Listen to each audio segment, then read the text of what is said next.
사람은 누구나 실수를 합니다. 작은 실수는 별것 아닌 듯 지나갈 수 있지만 때때로 중요한 순간에 하는 실수는 실수가 아니라 실패로 이어지기도 하고요. 그 실패로 인해서 마음에 실망이 찾아오기도 하고 더 심하면 시리에 빠지기도 합니다. 그래서 아무것도 하지 못하는 그로기 상태에 빠지기도 합니다. 방금 읽은 여호수아 7장은요. 이스라엘의 실패의 장면 또 그리고 실패를 극복하는 장면을 담고 있습니다. 가나안 정복 전쟁을 시작한 이스라엘은요. 승승장구했습니다. 모세가 죽고 그 뒤를 이어 지도자가 된 여호수아가 요단강을 이스라엘 백성들을 마른 땅으로 건너게 했을 뿐만 아니라 놀라운 기적을 경험했죠. 난공불락의 철옹성, 그 이중적벽으로 되어 있는 그 높은 성 여리고, 무너질 것 같지 않던 그 여리고성도 완벽하게 무너뜨리고 정복을 했습니다. 이럴 때 파죽지세다 이런 말을 쓰죠. 파죽지세이던 이 이스라엘 백성들이 그 다음 성, 아이처럼 작은 성 아이성을 점령하러 올라가다가 실패합니다. 패배했습니다. 그냥 단순한 패배가 아니라 사기가 완전히 꺾이고 좌절하는 결과로 이어집니다. 오늘 본문 5절의 표현대로라면 백성의 마음이 물과 같이 녹았다고 합니다. 그동안 잘 나가다가 넘어진 겁니다. 실패를 맛본 거죠. 아이성에서 패배한 여호수아가 기도하는 내용이 오늘 읽은 본문 6절부터 9절까지 나오는데요. 6절을 다 같이 한번 읽으면 좋겠습니다. 6절 같이 한번 읽어보겠습니다. 시작. 여호수아가 옷을 찢고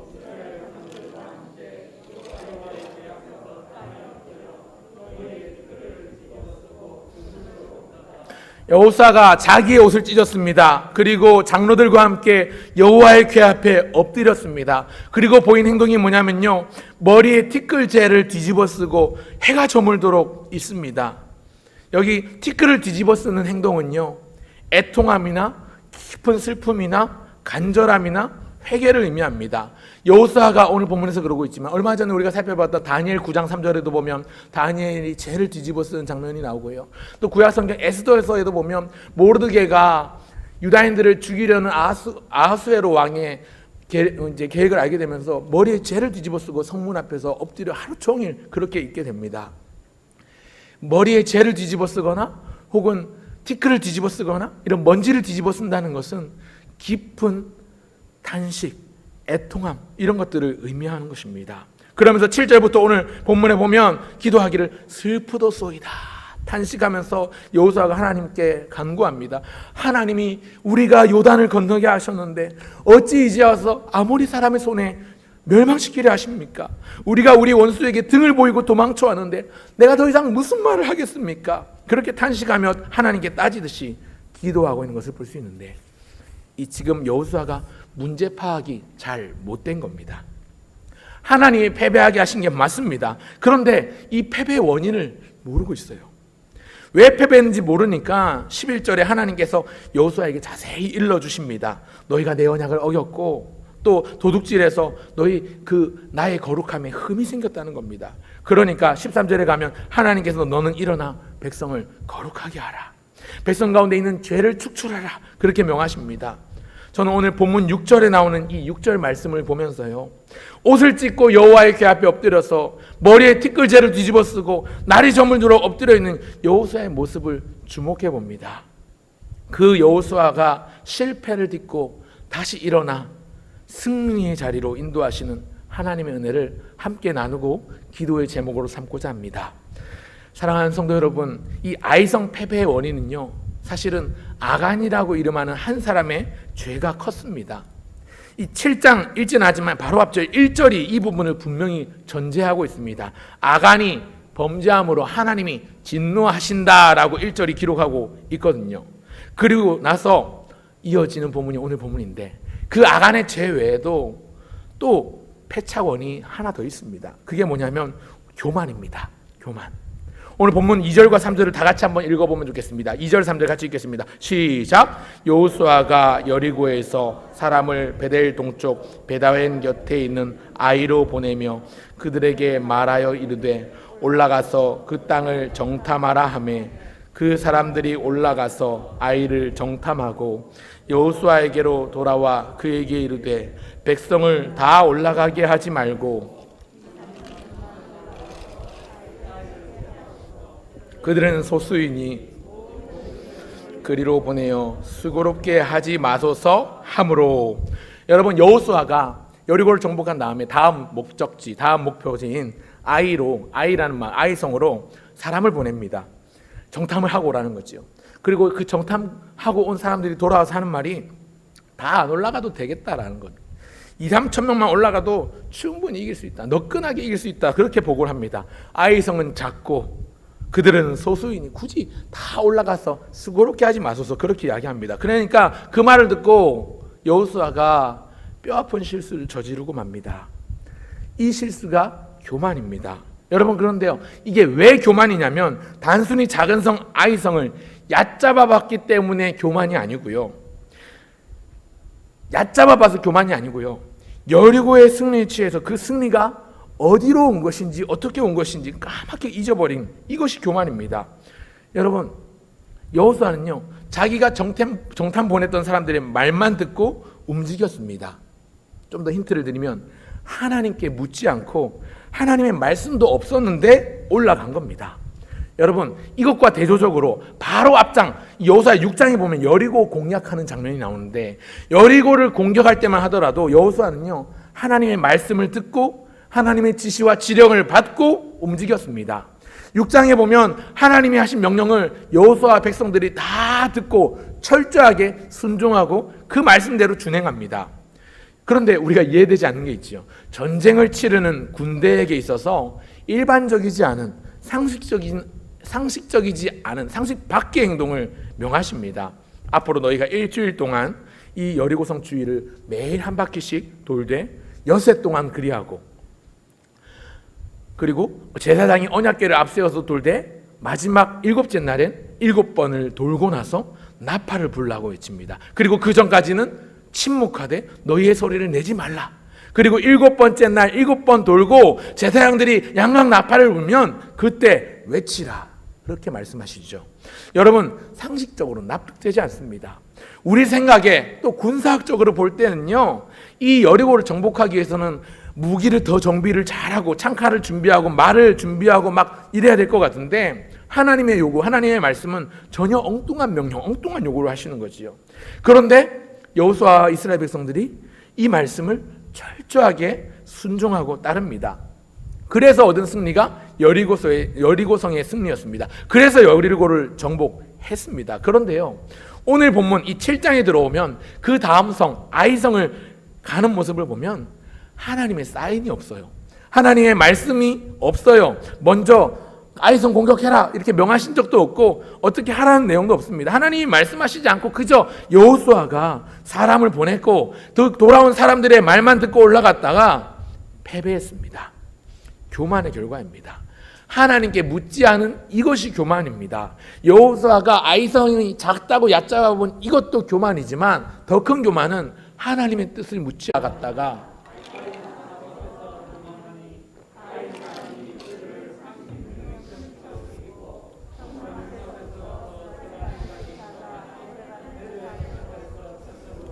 백성의 마음이 녹아 물같이 된지라. 백성의 마음이 녹아서 물같이 되었습니다. 패배한 모습이 백성의 마음이 녹아서 물같이 되어버렸습니다. 백성들이 낙심하고 좌절하고 시리에 빠졌습니다. 코마 상태, 완전히 이제 뒤집어진 겁니다. 그 드높던 이스라엘의 사기는 바닥을 치며 떨어졌습니다. 승승장구하다가 패배하니까 사람들도 놀랬겠죠. 우리가 이길 줄 알았는데 하나님 우리 편이 아니었나? 왜 졌지? 충격을 받은 겁니다. 이런 일이 왜 있나 싶은 거지요. 여러분, 이 패배의 원인은 하나님께 있는 것이 아닙니다. 하나님이 약해서 진 게 아닙니다. 하나님께 묻지 않고 하나님의 말씀을 청종치 않고 움직였습니다. 하나님은 그런 그들을 패하게 하셨습니다. 이 과정에서 36명이 희생됩니다. 여러분, 그런데요, 어떻게 보면 3,000명이 올라갔는데 36명 죽으면 어찌 보면 작은 숫자지요. 수백 명, 수천 명이 죽은 게 아니니까 뭐 10%도 안 되고 1% 정도가 죽은 거니까요. 그런데요, 이걸 두고 대패라고 말하기는 좀 민망하지만, 그런데 여러분 생각해 보시죠. 바로 앞장 여리고를 정복할 때만 하더라도 별로 큰 힘을 들이지도 않고 완벽하게 성벽을 다 무너뜨리고 성을 정복했었습니다. 거기에 비하면 지금 상황은 이스라엘이 크게 정신을 차릴 수 있는 기회가 된 것이지요. 5절에 이 백성들의 마음이 녹아 물같이 되었다는 이 표현은요, 단순히 정신 차리라고 뒤통수를 맞은 정도가 아니고요, 마음이 물과 같이 녹았다는 말은 심각한 좌절의 상태를 의미합니다. 이 히브리어 단어 샤카브라는 단어가 있는데, 샤카브라는 단어는 넘어져 쓰러진 상태, 여러분 심장이요 갈기갈리 찢겨진 상태, 유리그릇이 있으면 완전히 박살나서 산산조각 난 상태를 의미합니다. 그러니까 백성들의 마음이 산산조각 난 거예요. 갈기갈리 찢긴 거예요. 하나님께 묻지 않고 하나님의 사인을 듣지 못한 결과입니다. 사랑하는 성도 여러분, 저는 오늘 본문에서 우리의 모습을 발견합니다. 오늘 우리의 상황이나 우리의 주변 환경을 놓고 보면 여호수아가 죄를 뒤집어쓰고 티끌먼지를 뒤집어쓰고 하나님 앞에 애통하듯이 우리도 하나님께 나아가야 될 것 같습니다. 코로나 사태 이후에 교회의 모습을 그러면 보면 그렇습니다. 우리 교회는 그나마 좀 덜하지만 여러분, 우리 한국 교회를 보십시오. 애통해야 합니다. 슬퍼해야 합니다. 간절해야 합니다. 여러 가지 각종 모임들은 중단이 되고요, 스톱이 되었습니다. 예배가 무너지고 다시 회복해야 되는데 이제 코로나가 팬데믹이 끝나고 엔데믹으로 왔는데 잘 회복되지 않습니다. 하나님 중심의 생활, 공동체 중심의 생활, 예배 중심의 생활이 사라집니다. 모이기를 힘썼던 교회가 지난 2년 동안 모이지 않기를 힘쓰다 보니까 그 결과로 교회 중심의 신앙생활이 허물어졌고요, 나 중심의 개인 생활로 바뀌었습니다. 소중히 여기던 것들을 소홀히 여기게 되었습니다. 무엇을요? 예배를요. 하나님 중심의 예배를 드려야 함에도 예배는 인간 편의 중심으로, 인간 중심의 예배로 그 양태가 달라졌습니다. 마치 집에서 배달 음식 주문해서 시켜 먹듯이 인터넷만 연결되면 편한 옷 입고 편한 자세로 연결해서 영상 쳐다보고 있는 것이지요. 우리가 애통할 상황은 이뿐만이 아닙니다. 우리의 다음 세대는 더 심각합니다. 우리가 그동안 얼마나 방심했는지 모릅니다. 우리가 우리 힘대로, 우리 뜻대로 우리 자녀 세대를 어떻게 할 수 있다고 여겼지요. 부모는 자녀들 데리고 주일날 교회 한번 데리고만 오면 내 할 일을 다 했다 여겼습니다. 알아서 잘 자라줄 줄 알았죠. 하나님께 물은 적도 없었고 하나님의 사인에 귀 기울인 적도 없었고 우리 아이들이 영적으로 잘 성장하고 있는지 확인하는 과정도 없이 그렇게 시간을 허송했습니다. 그 결과가 어떻게 되었습니까? 우리 자녀들 믿음보다 공부가 더 중요하고 교회 가는 것보다 학원 가는 걸 더 가치롭게 여기고 하나님의 말씀인 성경보다 홍수처럼 쏟아지는 인터넷 영상 콘텐츠나 온라인 게임에 마음을 빼앗겨 웹툰에 마음을 빼앗겨 심취하곤 합니다. 돈이 최고라는 걸 부모의 눈앞에서 부모를 보고 배운 세대가 지금 우리의 자녀 세대입니다. 여러분 냉정하게 얘기하면요, 여러분 지금 이제 베이비붐 2세대죠. 제 나이 때 있는 세대들 같이 쫓아도 사실은 돈이 최고라고 여기는 사람들이 굉장히 많습니다. 왜 그러냐면 1996년, 97년 지나면서 우리나라가 IMF를 경험했죠. 그때 국가적으로 근무기 운동도 하고 여러 가지 힘든 모습들, 그때 지금 우리 자녀들이 다 초중고등학교 학생이 됐잖아요. 우리 엄마 아빠가 얼마나 돈 때문에 힘들었는지, 얼마나 물질 때문에 힘들었는지를 바로 눈에서 지켜봤단 말이죠. 그러니까 IMF가 종료되었지만 그 엄마 아빠가 돈 때문에 힘들어하고 물질 때문에 어려워하는 걸 바로 옆에서 지켜보고 직접 경험한 세대다 보니까 가고 싶던 수학여행도 못 가고 사고 싶은 옷 마음대로 못 사고 그러다 보니까 이 사람들이 이제 커서 성인이 됐단 말이죠. 그때 당시 초중고등학생이던 아이들이 이제 젊은 부부가 되고 결혼을 하고 사회의 중추적인 역할을 해야 되는데 어떤 가치관이 생겼냐면 돈이 그래도 최고다. 뭐니 해도 머니가 있어야 안정적이지 라고 생각을 하는 거예요. 그러다 보니까 그 세대의 자녀들은 신앙 중요하게 생각하지 않습니다. 지금 30대, 40대, 20대 후반까지 있는 사람들은요, 자녀 양육에 있어서 믿음을 그렇게 강조하지 않아요. 하나님 말씀? 너 하고 싶은 대로 해라. 왜냐하면 우리 부모 세대가 그렇게 고생하는 걸 봐왔기 때문에. 돈이 최고라는 걸 직접 본 세대입니다. 그러지 않아도 어린아이들이 계속 줄어드는 추세에 교회 안에 다음 세대는 점점 사라져가고 있죠.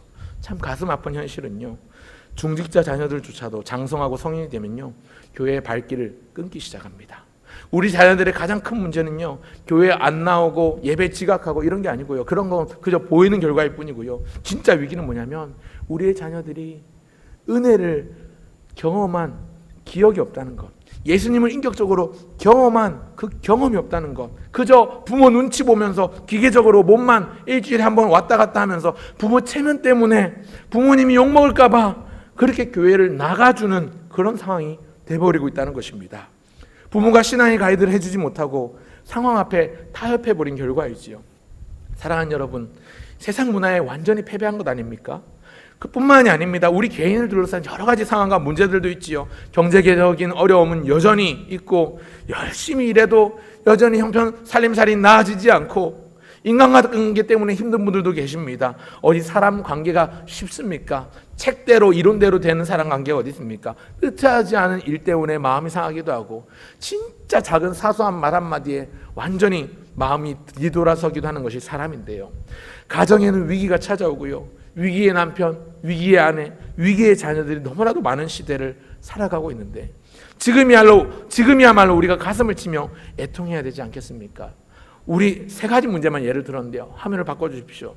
여러분, 피리를 불어도 춤추지 않는 우리의 무뎌짐과 그 무감각 때문에 옷을 찢고 죄를 뒤집어 써도 시원치 않을 판입니다. 가장 중요한 기초가 무너지고 있는 상황인데, 이런 상황 앞에서 우리가 어떻게 해야 될까요? 우리가 옷을 찢고 우리의 마음으로 죄를 뒤집어 쓰는 심정으로 간절히 구하며 애통해야 될 기도의 제목들이 있습니다. 오늘 그래서 4가지 기도 제목 드리고 함께 기도의 자리로 나갔으면 좋겠는데요. 먼저 첫 번째는 하나님께 귀를 기울여야 한다는 것입니다. 한번 따라 하시면 좋겠습니다. 첫 번째 한번 보여주십시오. 첫째, 한번 따라 하겠습니다. 먼저 하나님께 귀를 기울이게 하소서.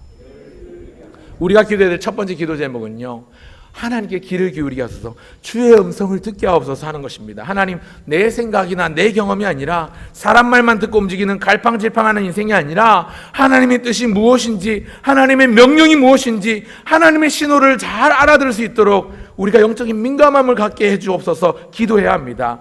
여러분, 말씀드렸던 것처럼 여리고에서의 승리 비결은 하나님 말씀에 대한 철저한 순종이었는데, 그 순종을 하기 위해서는 먼저 하나님의 말씀을 들어야 됩니다. 주의 음성이 들려야 하는 것이죠. 하나님의 사인이 주어졌을 때 정확하게 말씀대로 명령대로 움직이면 승리합니다. 반대로 아이성의 패배 원인은 하나님의 사인을 기다리지도 않았고 하나님께 묻지도 않았고, 죄를 지은 자가 있어도 그 죄조차도 알아보지 못했고, 성급하게 사람 말만 듣고 올라간데 그 패배의 원인이 있는 것입니다. 겸손을 잃어버렸습니다. 교만한 결과였습니다. 오늘 우리가 하나님 앞에 기도할 때, 하나님, 겸손을 회복하게 하옵소서. 겸손한 귀로 하나님의 뜻을 묻고 하나님의 사인을 기다리며 하나님 말씀하실 때 주의 음성을 들을 수 있는 귀를 기울이는 우리가 되게 하옵소서 기도해야 되겠습니다. 그러고 나면 뭘 해야 되나? 두 번째입니다. 둘째 한번 따라 하시면 좋겠습니다. 두 번째, 2번 화면 보여주세요. 두 번째는요, 지금 해야 할 일이 무엇인지 분별하게 해달라는 기도입니다. 한번 따라할까요? 지금 무엇을 할지 분별하게 하소서. 여러분, 여호수아와 장로들이 함께 티끌제를 뒤집어 썼습니다. 그리고 날이 저물어 엎드려 부복하여 하나님 앞에 기도할 때 하나님 응답하세요. 이제 어떻게 할지를 알려주세요. 일러주십니다. 너희 가운데 있는 죄를 없이 하라는 겁니다. 13절 다 같이 한번 읽어보면 좋겠습니다. 13절입니다. 같이 읽겠습니다. 시작. 너는 일어나서 백성을 거룩하게 하여 이르기를 너희는 내일을 위하여 스스로 거룩하게 하라.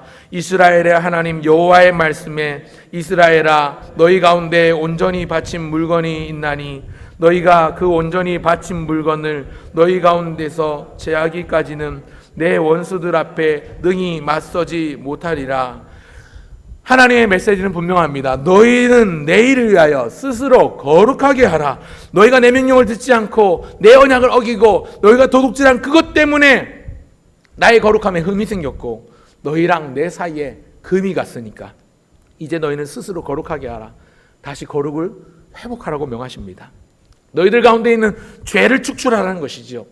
이것이 지금 할 일이라는 것입니다.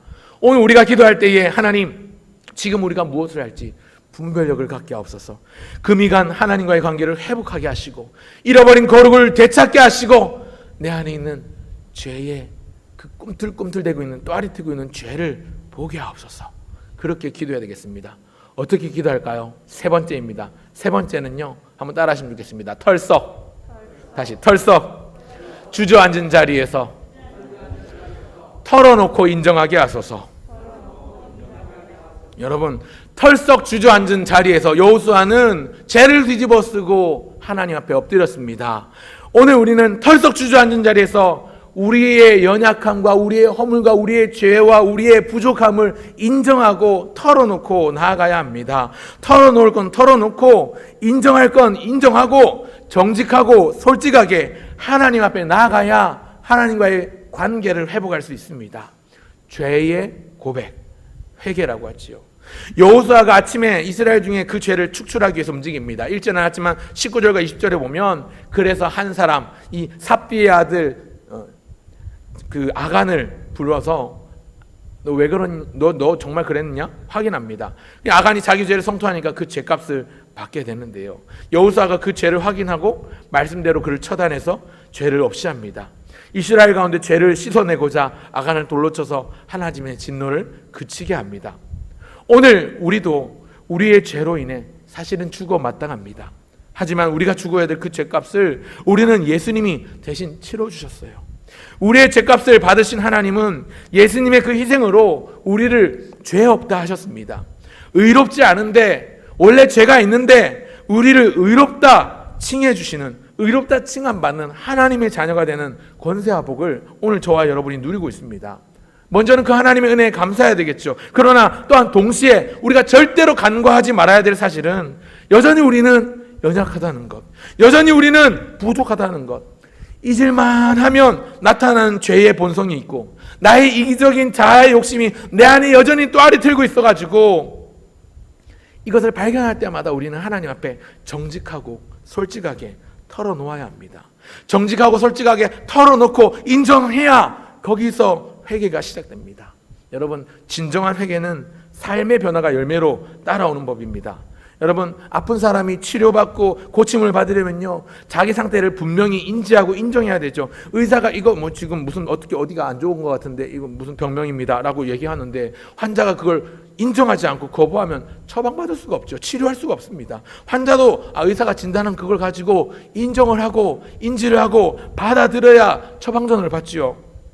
인정할 건 인정해야 바른 처방이 가능합니다. 하나님 앞에서 우리의 연약함과 우리의 부족함과 우리의 죄와 우리의 허물을 인정하고 솔직하고 정직하게 털어놓는 것이 우리의 모습이어야 합니다. 그리고 나서 마지막 네 번째가 뭐냐면, 네 번째 따라합시다. 기도. 다시 기도. 이제라도 일어나서 움직이게 하소서. 여러분, 옷을 찢고 죄를 뒤집어 쓴 여호수아가요, 그 언약궤 앞에서 하루 종일 날이 저물도록 애통하며 통회할 때 하나님께서 어떤 말씀하셨냐면 일어나라 그러셨습니다. 10절 한번 볼까요? 10절 다 같이 읽겠습니다. 시작. 여호와께서 여호수아에게 이르시되 일어나라, 어찌하여 이렇게 엎드렸느냐. 일어나라 명하십니다. 너 지금 패배의 원을 제대로 모르고 있어. 일어나라 말합니다. 13절에도 말씀합니다. 13절 같이 읽겠습니다. 시작. 너는 일어나서 백성을 거룩하게 하여 이르기를 너희는 내일을 위하여 스스로 거룩하게 하라. 이스라엘의 하나님 여호와의 말씀에 이스라엘아 너희 가운데 온전히 바친 물건이 있나니 너희가 그 온전히 바친 물건을 너희 가운데에서 제하기까지는 내 원수들 앞에 능히 맞서지 못하리라. 일어나라. 일어나서 백성을 거룩하게 하라. 스스로 거룩하게 하라. 그렇게 명하십니다.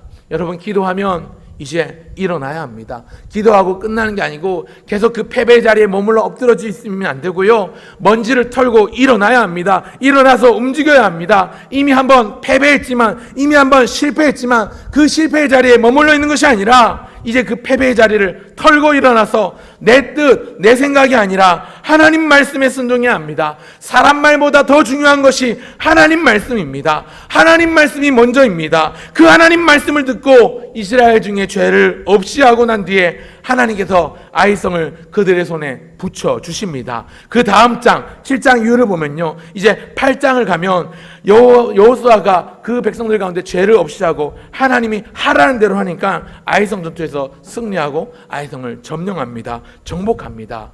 사랑하는 성도 여러분, 이제 말씀을 맺고 기도의 자리로 나아가려고 합니다. 오늘 우리가 실패를 뒤로하고 하나님 앞으로 나아갈 기도해야 될 제목이 네 가지입니다. 네 가지 기도 제목 드렸는데요. 한번 화면을 보여주십시오. 제가 오늘 먼지 털기라고 일부러 이게 고민 정말 많이 한 것 같죠. 네 가지 기도 제목 드렸습니다. 하나님, 먼저 해야만 할 일들을 알게 하옵소서. 먼저 하나님의 음성을 듣게 하옵소서.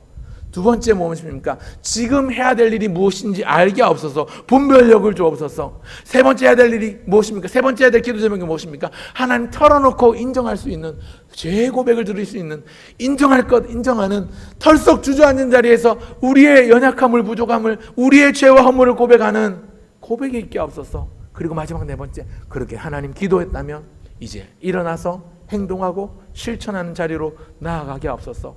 티끌 먼지를 뒤집어 쓰고 있는 그 여호수아가 죄를 뒤집어 쓰고 있다가 그 먼지를 털어내고 일어나는 것처럼 우리의 삶도, 우리의 영혼도, 우리의 인생도 하나님 앞에서 죄를 뒤집어 쓰고 통회하는 자리에서 일어나 움직이는, 살아있는, 하나님이 기뻐하시는 인생 되게 하여 주옵소서. 기도하면 좋겠습니다. 하나님께 지혜를 구하고 하나님의 은혜를 구하며 우리가 털썩 주저앉은 자리에서 하나님을 인정하며 하나님께 기도하며 일어나서 움직이고 행동하는 저와 여러분 모두가 되시기를 간절히 주님의 이름으로 축원합니다.